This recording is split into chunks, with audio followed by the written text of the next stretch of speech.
नमस्ते, मेरा नाम ममता है और मेरे पिताजी का नाम श्री हीरालाल घिडोले जी है, माता का नाम पुष्पा घिडोले है। मैंने CGPMT में जनरल रैंक 250 अटेन की है। कैटेगरी में 15th रैंक है मेरा और गर्ल्स में 3rd रैंक है मेरा। उन लोग को देखकर मुझे ऐसा लगता था जैसे कि पता नहीं वो शायद किसी दूसरी दुनिया के ही हैं। लेकिन जब मैंने सचदेवा ज्वाइन किया तो फिर मुझे ऐसा समझ आया कि नहीं, वो भी हम में से कोई हैं जो सिर्फ कड़ी मेहनत और इच्छा शक्ति के बल पे ही वहाँ तक पहुँचे हैं। हम सब खुशी के मारे रो पड़े थे। मेरे पापा जो हैं वो सीनियर मैनेजर हैं BSP में, मम्मी हाउसवाइफ है और मेरी फैमिली में कोई भी मेडिकल प्रोफेशन को बिलोंग नहीं करता। ये मेरा PMT का तो 3rd अटैम्प्ट था, लेकिन मैंने 1 साल इंजीनियरिंग किया, 1 साल प्योर ड्रॉप लिया है और उसके बाद 1 साल इंजीनियरिंग किया। इंजीनियरिंग के साथ साथ मैंने BDS ज्वाइन किया और BDS के साथ साथ मैंने MBBS लगाया है। और कोचिंग के अलावा मैं हर दिन करीबन 8 to 10 आवर्स पढ़ती थी।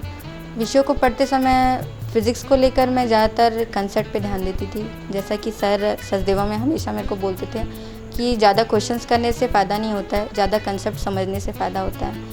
तो इसलिए मैं फ़िज़िक्स में तो ज़्यादा क्वेश्चन नहीं करती थी, बस उनके कंसेप्ट्स के दिए हुए क्वेश्चन सॉल्व करती थी। और केमिस्ट्री में मेन जो चीज़ें याद करने वाली होती है उनकी मैंने एक कॉपी बना रखी थी। और बायो के लिए भी मैंने ऐसे ही किया था। जिन चीज़ों को मैं ज़्यादातर भूलती थी उनकी मैंने कॉपी बना ली थी और उस कॉपी को हर समय, मतलब जब भी खाना खाना हो या जब भी मैं फ्री हूँ, मैं उस कॉपी को एक दिन में करीबन 5 या 6 बार खोल के देखती थी। क्योंकि जितना ज़्यादा रिवीजन होगा उतना ज़्यादा मतलब आपकी जो परफॉर्मेंस की जो परसेंटेज है वो बढ़ जाती है। मेन थिंग है आपका रिवीजन कितना स्ट्रॉन्ग होता है। तैयारी तो सभी करते हैं, लेकिन कई लोग ऐसा होता है कि नॉर्मल टेस्ट परफॉर्मेंस उनका काफ़ी अच्छा होता है लेकिन फाइनल में उनका रैंक अच्छा नहीं आ पाता। इसका मेन कारण है रिवीजन की कमी। तो मैं सबको यही कहूँगी कि जितना ज़्यादा आप किसी भी सब्जेक्ट को रिवाइज़ करेंगे, जितना ज़्यादा रिवीजन का परसेंटेज होगा, आपकी रैंक उतनी ही अच्छी आएगी। हाँ, विषयों को याद रखने के लिए जैसे कि आपने केमिस्ट्री में इनऑर्गेनिक की जो मेन स्ट्रक्चरल फॉर्मूले हैं, जिसमें फॉस्फोरिक एसिड और उस टाइप के जो फॉर्मूले जो याद नहीं होते हैं, उसका एक चार्ट पेपर बना लीजिए आप और उस चार्ट पेपर को हर दिन एक बार देखिए। और बायो में मैं कहूँगी एनिमल किंगडम और ये सब जो आपको याद नहीं होते हैं उनकी एक कॉपी रखिए, छोटी कॉपी, जिसे आप कभी भी अपने साथ हमेशा रखेंगे। खोल खोल के बार बार देखते रहिए, उससे आपकी मेमोरी भी स्ट्रांग हो जाएगी और आपकी कभी गलती भी नहीं होगी इन चीज़ों को लेकर। और बॉटनी जूलॉजी के लिए तो सचदेवा के नोट्स इनफ है। जैन सर ही थे जो मतलब मैं अगर MBBS करने के लिए इस साल मैंने जो सोचा वो सिर्फ जैन सर ही जो थे जिन्होंने मेरे पर विश्वास किया कि नहीं ममता, तुमको इस साल तैयारी करनी चाहिए और तुम्हारा होगा ही।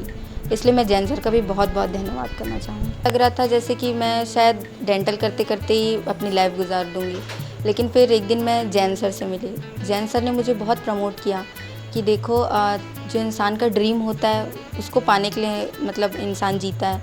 ये क्या बात हुई कि आप बिल्कुल हार के बैठ गए, मुझे तुम पे पूरा यकीन है, ऐसा जैन सर ने मुझे कहा था। उस दिन उनकी जो बात थी वो जैसे मेरे कानों और मेरे मन में घर कर गई थी कि हाँ, मतलब हो सकता है, अभी भी हो सकता है। हेमराज का जो इंटरव्यू दिखाया था सर ने और बोला था कि नहीं, तुम्हारा जब 0.04 मार्क्स से रुका है, इस साल देखना तुम्हारी बहुत अच्छी रैंक आएगी और तुम रायपुर में पढ़ोगे, ऐसा जैन सर ने कहा था। भगवान की कृपा, मम्मी पापा का आशीर्वाद और सचदेवा का सहयोग। माता पिताजी का तो बहुत योगदान है और मम्मी पापा अगर नहीं होते साथ तो शायद इतना आगे तो मैं बढ़ ही नहीं पाती। भविष्य में मेरा लक्ष्य तो यही है कि मैं गरीबों की सेवा करूं, कड़ी मेहनत करूं और अपने पर आत्मविश्वास रखो और अपने गुरु पर आत्मविश्वास रखो कि हाँ, गुरु जो है वो आपको हमेशा सही लक्ष्य दिखाएगा। मेरे गुरु तो हमेशा सचदेवा जी, मतलब सचदेवा के सर लोग ही रहे हैं। हमेशा सचदेवा के सर लोग मुझे हमेशा प्रमोट करते रहते थे कि देखो ममता, ऐसी चीज़ें पढ़नी चाहिए, वो नहीं पढ़नी चाहिए। इससे पहले मैं जहाँ भी मतलब मैंने कोचिंग किया वहाँ सभी लोगों ने मुझे डिस्ट्रैक्ट किया, ये पढ़ना चाहिए, उतनी किताबें पढ़नी चाहिए, ये पढ़ना चाहिए। लेकिन सचदेवा में मुझे एक चीज़ बहुत अच्छी लगी कि लोग वहाँ ऐसा बताते हैं कि कंसोलिडेटेड, कम पढ़ो और बहुत अच्छे से जानो। ये चीज़ मुझे बहुत अच्छी लगी सचदेवा की। सचदेवा कॉलेज का तो सबसे बड़ा योगदान रहा है, क्योंकि मेरी लाइफ में अगर किसी ने सबसे मुझे अपने सपनों को साकार करने के लिए जो सहयोग था, सबसे बड़ा सहयोग वो सचदेवा का ही था। रायपुर मेडिकल कॉलेज में पढ़ने का सपना तो मेरा हमेशा से था, लेकिन इस सपने को पूरा करने में सबसे बड़ा सहयोग मैं सचदेवा को ही कहूँगी।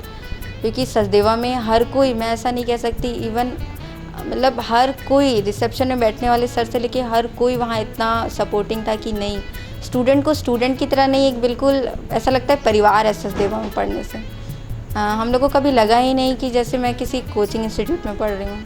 हर दिन वहाँ टीचर्स अपने पढ़ाई को लेकर पढ़ाते तो सभी कोचिंग में हैं लोग, लेकिन वहाँ एक अलग माहौल रहता है पढ़ने का। खासकर स्टार ऑफ द वीक वगैरह में तो जो स्टूडेंट्स का जो इंटरव्यू दिखाया जाता है वो मुझे हमेशा प्रमोट करती थी। मुझे ऐसा लगता था कि एक दिन आएगा। सर भी हमेशा बोलते थे, वहाँ के सभी टीचर्स ऐसा बोलते थे कि देखो वहाँ पर तुम्हारा भी नाम होगा, बस थोड़ी सी कड़ी मेहनत और अनुशासन की ज़रूरत है। जैन सर भी मुझे हमेशा सपोर्ट करते थे। खासकर वहाँ की जो टेस्ट सीरीज़ थी उसने मुझे बताया कि तैयारी करने का तरीका क्या होता है। टेस्ट के जो टॉपिक्स होते थे उन टॉपिक्स के हिसाब से मैं याद किया करती थी, चैप्टर्स तैयार किया करती थी, और मेजर जो होता था वहाँ का वो रिवीजन की तरह होता था। तो खासकर टेस्ट सीरीज़ ने तो मुझे मैक्सिमम फ़ायदा किया है सचदेवा के। मैं अपनी बेटी ममता गिडोले का पीएमटी में सिलेक्शन होने से बहुत ही खुशी महसूस कर रहा हूँ। मेरे बचपन में दिली इच्छा था कि गिडोले परिवार में कोई एक डॉक्टर हो। मैंने एक दिन श्रीमान जैन साहब के सचदेवा क्लासेस में अपनी बिटिया को लेकर के गया। जैन साहब को मैंने अपना बताया मकसद कि मैं बेटी को इंजीनियर बनाना चाहता था, NIT त्रिची में इसके एडमिशन हो गया है, सर मैं क्या करूं, बेटी बनना चाहती है डॉक्टर।